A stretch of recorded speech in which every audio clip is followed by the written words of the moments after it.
Well, thank you for joining us in this afternoon session, the first in our series of the Home Builder Lead Gen Secrets. Delighted today to introduce our first guest, Brittany Mitchell. Brittany is Director of Marketing for Colorado at D.R. Horton. Brittany boasts in her time at D.R. Horton a fortunate uplift in brand recognition for D.R. Horton in the region, and a 25% lead reduction cost. So some fantastic stats there. Brittany, we were kindly introduced at a conference last year, hosted by Blue Tangerine, and obviously connected since. So really appreciate you taking the time. Before we kind of dig into today's theme, which is all about the home buyer landscape and shifts in behavioral patterns, particularly around and in relation to the availability of home builders, their online sales team after hours. Before we dig into that, do you mind just giving the audience a bit of background of you, kind of your role and your journey thus far? Yeah, well, thank you for having me, Nick. I'm super excited to be covering all things marketing in the home building world. I've been working in marketing for about a little over 10 years now. About 4 years ago, I got my real estate license, and I realized I really enjoyed the new construction aspect. And so I decided to combine those passions and do marketing and real estate, which kind of led me to my role here at D.R. Horton as the Director of Marketing. I have been here now a little over 2.5 years, and I oversee about 26 to 29 active communities and all of the marketing efforts going out for that. And honestly, it's an ever-changing role, so I won't bore you with all my duties. But yeah, it's been awesome. D.R. Horton's a great company to work for, and it's been really great to see the market shift and how we've been able to pivot to meet the needs. Perfect, lovely. Well, to kick off then, I think one common theme that we've been hearing from our clients is trends and shifts in terms of demographics. So people actually looking to purchase a new home. I'd be interested to get your take in terms of what you've seen in your capacity, and more specifically in your market in Colorado, in terms of any changes or patterns you've seen in shifts of the types of people looking to purchase a new home. Absolutely. I think the biggest shift I have seen in our market over the last 2 years has been an increase in younger buyers. So I would say, and I think there's a report by the Census Bureau, about 43% of millennials are buying homes right now, which is almost half the market. And so when you think about that, millennials and their way of thinking is very different than the traditional older buyer. And so to change to meet that market, there's been a major shift. And I will say we're starting to see more Gen Z who are finding home ownership to be more of a thing, whereas traditionally people didn't buy until they were married or in their later 40s. And we've seen that shift over the last 2 years to where investments and owning a home is more important. Awesome. Yeah, it's a really interesting shift. I think we've observed with that transition of millennials moving from rent to purchase with increasing costs. I guess to accompany that shift in demographic, have you seen a change in the behaviors of people in terms of navigating or communicating with the brand, and how does that play out in terms of strategy or more broadly, have you seen that shift and what does it mean for you guys? Absolutely. So I think the biggest thing with that shift is everything is being done online. Buyers are starting to do all of their research online before they're coming into our stores. So making sure that we're giving them all the resources and information that they need ahead of time so that they feel educated has been really important. Traditionally, people would go out and drive around, and if they saw a house or they, look at it or they just walk in. And we're finding more and more now that people come into our offices and they know exactly what they're looking for. They're like, oh, I saw this online. This was really great. I did this walkthrough. And so being able to meet those needs and having everything optimized, more photos, 3D tours, videos has been really pivotal in making sure that with this shift in the market that we are actually ready for it. Because I think a lot of times people don't think that what they put on their website is as important. They're like, oh, they'll just come in and ask us. And you're really missing the mark if you don't put everything that you can to grasp their interest and actually educate them before they come in. A lot of research has shown that especially first-time home buyers are purchasing within the first 2 to 5 months of looking, whereas a repeat buyer is taking 6 to 9 months. And that goes to show that people who are making the faster decisions because they have that information ahead of time and they feel confident when they come into the storefronts to actually learn more or purchase a home. Interesting. Yeah, I mean, not to sound like a nerd here, but I was reading through the Q2 earnings call this year for D.R. Horton, and one of the things that was mentioned was the importance of that digital presence, making sure that D.R. Horton is front and center and getting in front of the right people. But a second point was made around customer experience. So with this change in demographic, it sounds like this demographic are more researched than perhaps previously. Mm-hmm. What are some of the practical measures, or could you give the audience sense of some of the practical measures that you guys have taken to potentially try and A, accommodate and B, I guess, capitalize on that? Yeah, absolutely. So yeah, our brand presence has always been number one, and really streamlining that process so that when a person's on our website to when they give us a phone call or go actually in person to actually purchase a home, we want to make sure it's a streamlined experience and that everything that they're seeing is correct. And one of the things that we found is that people, I believe like 70% of the buyers want an interactive experience. They want to feel attached to the home. And so one of the things that we've really focused on is making sure that we're adding 3D tours to all of our listings to really give that representation of the home. Optimizing our descriptions to kind of create those emotional connections. I think that has been very pivotal. Especially if a buyer feels emotionally connected before seeing something, they're less likely to say no or have more objections. And then making sure that we've got videos and accurate pictures of our photos and really moving away from renderings or black lines. With us being a spec builder, a lot of people don't understand what that means, but if they see finished product, they understand like I can go and buy this, and it just creates more of a journey for them ahead of time. That's really interesting. I think probably plays into what we were discussing earlier around the role of your online sales team and kind of their function within the organization. And obviously you mentioned there's a slight shift towards being incorporated more within the marketing side of the business. Do you think that the role of the OSC potentially changed, given that people are having more research or are researching more and have more information at hand before they start making that inquiry? Do you see that play out at all within your role? I appreciate you're slightly distanced from it, but that might be quite an interesting kind of avenue. I definitely think we've seen like more of a change with our OSCs, which the ones on our team are pretty awesome. They know everything about every single community and they have to be quick on their feet. And so when someone calls them, it's either because they have more questions or they want to schedule an appointment, and it's their job to kind of pull that information out to make sure that when they do schedule an appointment, it's to see the house that they're looking for, so that when they do go into the community, it's a shorter conversion window. And so they do a lot of discovery and get to know that buyer in a short amount of time. And that's a huge part of our buyer journey, is what they're seeing on our website. We're making sure that they're hearing on the phone and then seeing in the community and then hearing when they're closing. And so our OSC teams have been pretty pivotal in making sure that that journey is cohesive and aligned with the brand. Awesome. Yeah, not an easy role with so many. No, I don't envy them at all. I think probably leads quite nicely into that engagement. So you touched on it there, but we know that speed to lead and is engagement, and lead engagement is super critical in terms of how we're interacting with potential home buyers. I think actually before we talk about the after hours piece and how people are behaving on websites, it might be worth discussing kind of what you've seen in terms of engagement, if at all, if you've got any insight into why that's important and how that kind of pertains to your operation at all. Yeah, I would say a lot of our engagement is on the website, and more people are likely filling out a form or chatting with us. And so making sure that our OSC team is available to actually answer that within a timely manner. We try to get to everyone, if not immediately, by end of day or within the hour. And if it's after hours, then we've got different drip campaigns and different options going to help make sure that we're capturing them. But I would say that our engagement has stayed pretty consistent across our phones, chat, and forms.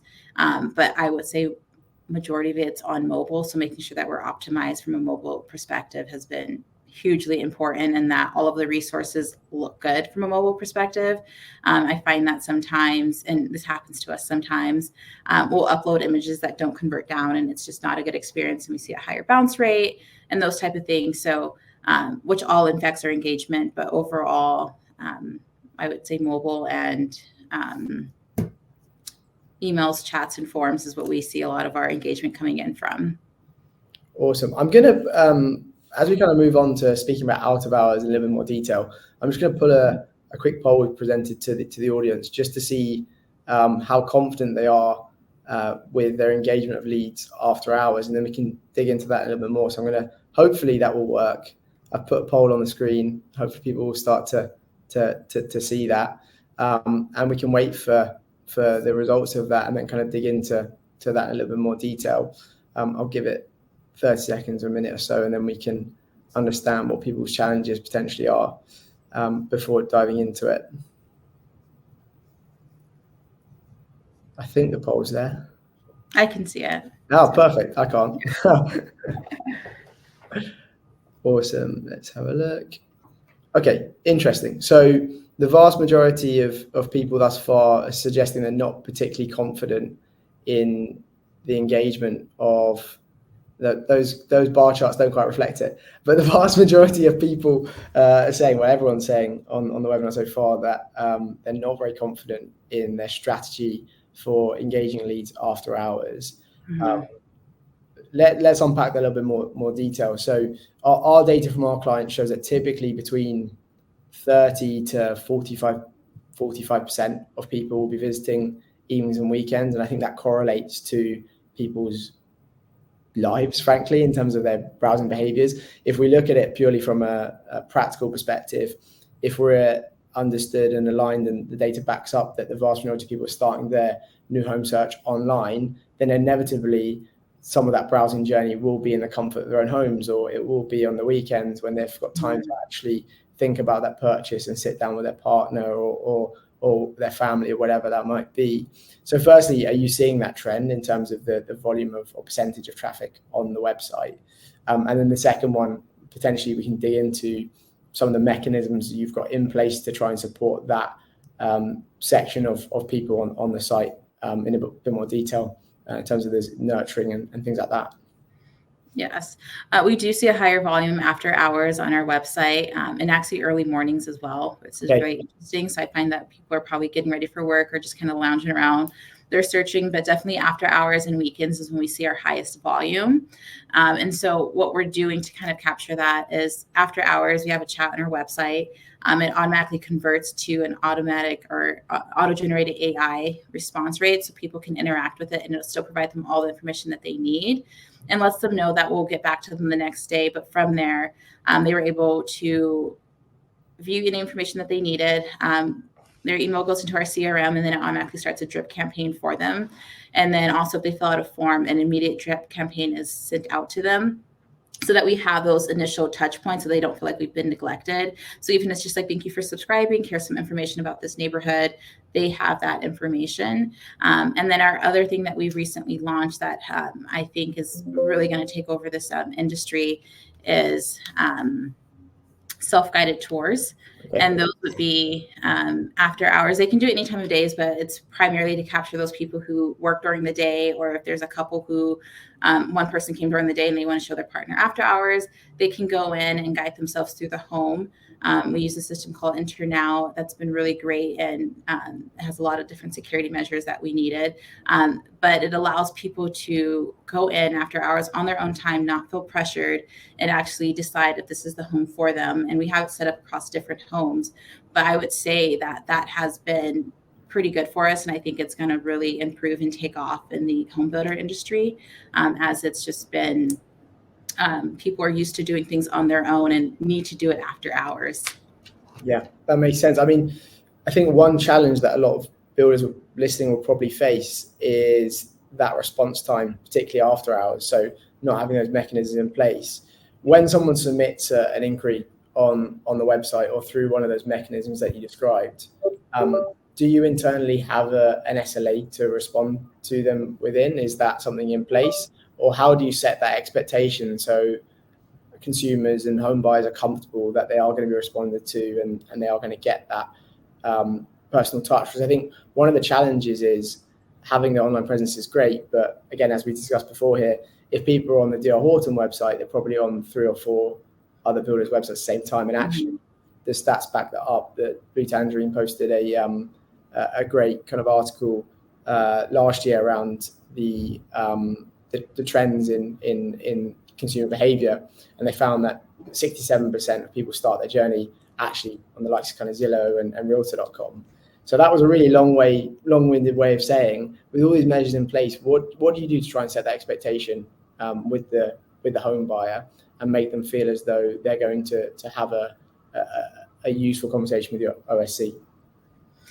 I think it's just educating them and guiding them through the journey. So letting them know, here's all this information. Do you want to know more? Call us.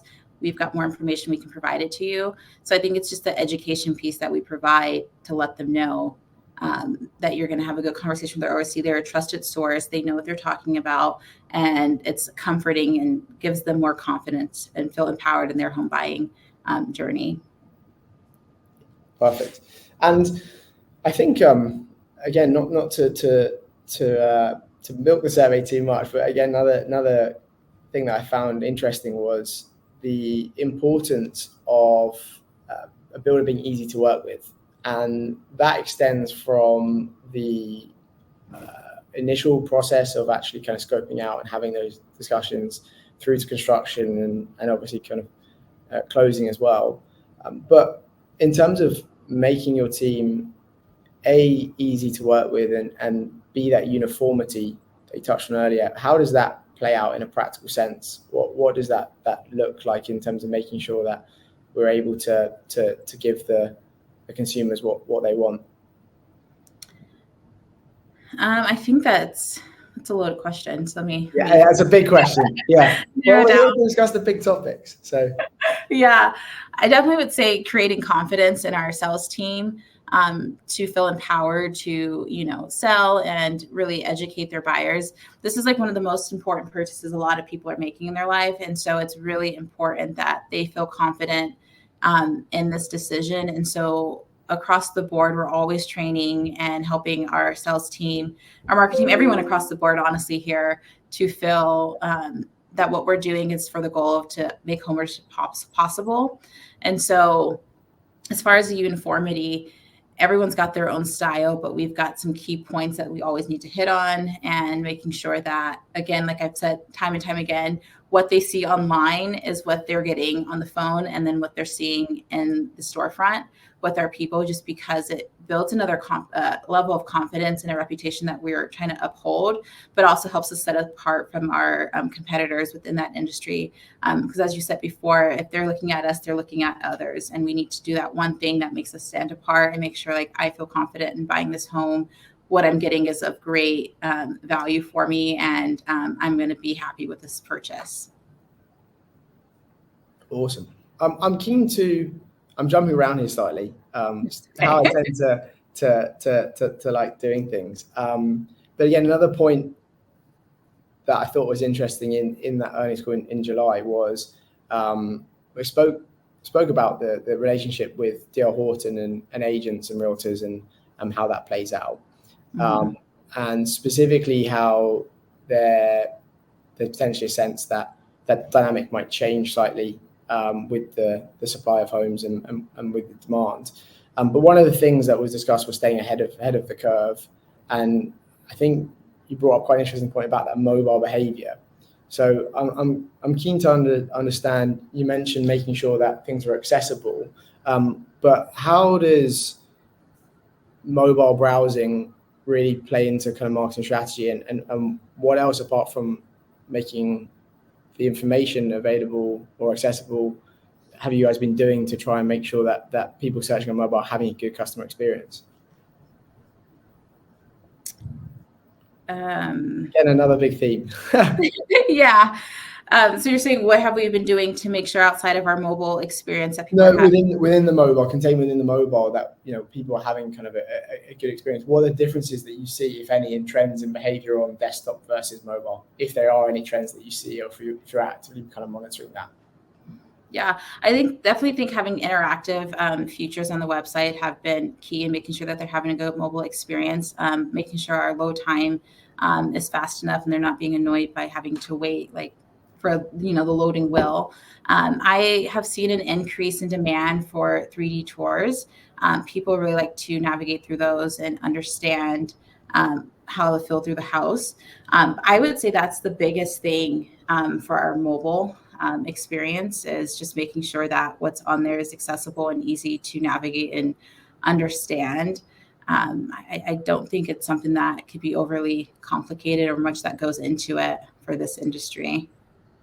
Perfect. I'm going to do a final poll, and we've got some questions that have come in that I'm going to pose as we kind of approach the last kind of 10 minutes or so. So I'm going to start the polling again. This poll is going to be about which aspect of the customer experience do you think needs most improvement for our audience. So we've got 3 options: A, response time; B, personalization; and C, lead nurture. And then we can jump into that and see what the results are and get a sense of how we might be able to help people with that challenge. So that will roll for a bit. I believe it's live. We'll give it a couple more seconds. I think we've got it. Cool. So looks like, to begin with, response times are the main challenge. So I think you touched on that, Brittany. One is that drip campaign, that lead nurture via email. The other one, having a chat or some sort of after hours communication. One thing, we spoke about phone calls, and you said actually phone calls have remained pretty consistent in terms of volumes throughout the duration of the past year or so. Obviously, after hours, that's not an option. Just out of curiosity, do you guys take the phone numbers down after hours, or do they remain there? And what's that customer journey look like? I feel like we don't get a ton of calls after hours, just because we have our hours listed on our website and our Google My Business, so people already know that we're closed. But in the meantime, if they do leave a message, we let them know, we'll get back to you the next day. But we encourage them to go to the website, fill out a form, or chat with us online. And so I would say we don't have a problem with getting a ton of phone calls after hours. We see a higher amount of forms and chats come in after hours that will then change the next day. Interesting. So yeah, I guess that's what we'd hope for, because if we got a ton of calls, we'd have a slight issue there. So it's good people are following that pathway. But I think that's the importance here of that omni-channel communication, right? By offering prospective home buyers the opportunity to interact with the brand outside of a standard remit of just a form or just a phone fill, with the inclusion of chat, whatever that might be, that ultimately accommodates to A, changes in consumer behavior, so after business hours, and then B, that demographic shift, which we've kind of discussed, and I think most of the audience will probably resonate with, depending on the markets that they're operating. Mm-hmm. I was going to have a look at some of the questions that have come through, as some of them were quite interesting. So the first one, I think this is probably more practical, and again, slightly covered, but how are you ensuring that the online team are responding to people in an engaging way and a personalized way? Because I imagine one of the challenges might be for those guys, when they come in the morning, they've got a list of 20, 30 leads each, and it's quite hard to process them. So practically, what does that workflow look like, and how do you try and support them? Yeah, I would definitely say that the focus for them would be to give everyone as much attention as they can, as fast as possible, but making sure that attention is personalized. So really looking to see, what did they submit, what areas is for, what are they looking for, and being ready to having options for them, so that way when they give them a call, that person feels like, oh, we took the time, we care about who they are, and that call is more personalized to what they're looking for. And then, encourage them to schedule that appointment to see a house that aligns with their goals.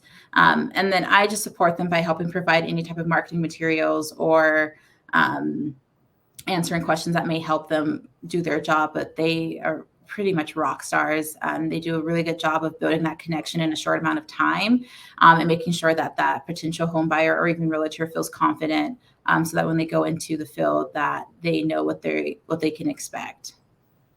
And with that collateral, the information, with that lead nurture piece, is that always segmented by communities? Is that always the case that when leads come in, they're getting specific content based off community straight away into an automatic funnel? Yeah, so it should be focused in on that community, if you have the ability to set a website up that way. But if they're filling out a form for an area or a community, it should be focused just on that versus the general. I think it can be very frustrating to fill out a form about one area in particular, and then you get information about everywhere. So if possible, it should be focused on just that community. And does that ever, practically speaking, cause challenges or difficulties? Say, for example, we're running an incentive based on an interest rate or whatever else, and people are making an inquiry based off of that. Does that personalization extend in terms of that nurture campaign to that specific rate, or is that a little bit more challenging because things are always changing and there's so many things to navigate? That is done separately. Anything with our interest rates, our drip campaigns are preset based on that community.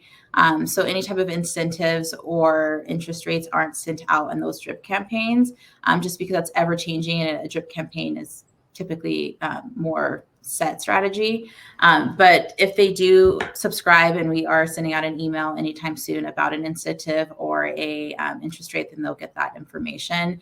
But I think it's really hard in this market, especially with interest rates changing, to have that in a drip campaign. You risk the chance of sending out dated information that way. Perfect. And another question here, which I'm going to slightly change, is around benchmarks, or whether you've got any data on leads to being engaged by an OSC to scheduling an appointment or tour.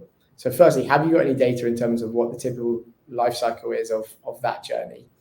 And B, do you ever see a correlation between time of contact? So for example, after hours, if I submit an inquiry at 10 p.m. and then I get called at 9 a.m., I'm more likely to actually go for attend in person or not. If you haven't got those stats, put you on the spot slightly, but do you have a rough sense? Is that something you guys monitor? I have not monitored the kind of that lead conversion from if they filled out a form after hours and we called them the next day, but I'm going to look into that. But I would say our conversion windows really vary across the board, for the time that they fill out a form, call us, or chat with us to they schedule an appointment. But I typically say it's within a week. Sometimes it's a little bit longer, just depending on what they're looking for, their buying time frame. But we also kind of look to be at a 20% conversion rate from our phone calls to appointments, and then obviously from appointments to closings, which is always kind of our target. But that first metric I don't have for you, but I'm going to look into that because it's a good question. Bit of homework, potentially. Homework. I only say it because we did some analysis with our clients, and we found one of the key differentiators in actually moving the needle of that conversion rate from lead to scheduled appointment was some sort of commitment, some sort of micro commitment. So obviously scheduling a tour is kind of the gold standard. If we can do that online, and more and more builders, pretty much every builder's got the kind of live scheduling or some sort of live scheduling availability. But more so when we're engaging with visitors, it's can we set some micro commitment? So it might not be, I'm going to be visiting this model home on this day at this time, but it might be, can we call you tomorrow at 10 a.m., for example? And if they say yes, and they know that call's coming, they're far more inclined to actually be receptive to that call, pick it up in the first instance, and secondly, have that conversation and then proceed to appointment. I definitely think that comes with setting your expectations and educating the buyer and making them feel comfortable during the entire journey. I think that's a key part of it. Yeah. So I think that's probably quite a nice natural ending. We're on time. I was going to ask one more question. I guess last one might be quite nice. Someone's entered here is around the balance of immediate engagement versus lead nurturing. I think this is an interesting one, because the fact is it might not be the best time for everyone to buy in that moment, but it is going to be the right time for someone. So how do we balance that engagement between someone coming on the site and again, for the purpose of today's call, inquiring after hours, missing a call the next day, not being engaged the next day, or not getting an email through the next day. How do we balance that kind of interaction with a longer term kind of lead nurturing process, and how do you guys try and balance that? Yeah, so definitely our leads that come in immediately are always like our immediate focus because like, hey, they're interested. But I wouldn't say there's a huge balance in it because every lead is nurtured no matter what. We have focused on trying to vary our different timeframes of how long we should nurture a lead. But really a lot of that pulls into knowing their buying timeframe. So even if we contact them multiple times within that first week for that touch points, if we know that they're looking to buy the next 3 to 6 months, we're going to keep nurturing them, just checking in to stay top of mind, because it's easy, even if it's 6 months out, to forget who you talk to. But if you talk to us constantly, and it doesn't always have to be about the houses we have available, it could just be check-ins. How's it going? How's life? Those type of things have been important in nurturing our leads. And it just varies when they'll actually purchase, but I would say it's the same from our immediate to our long-term leads.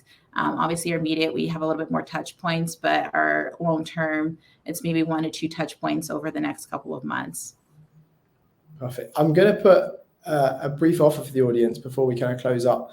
We are hosting a one-to-one session. If folks are looking to optimize websites, looking to dive into kind of strategy, particularly around out of hours, but more broadly to optimize their website, we are offering that conversion. So you can click reserve a slot. There are a couple left. So if you are keen, get that in. But for me, that was a really interesting session. I think when we take a step back and look at the market, this focus now is coming from top down, from this digital presence, and we're starting to kind of get into the granularity.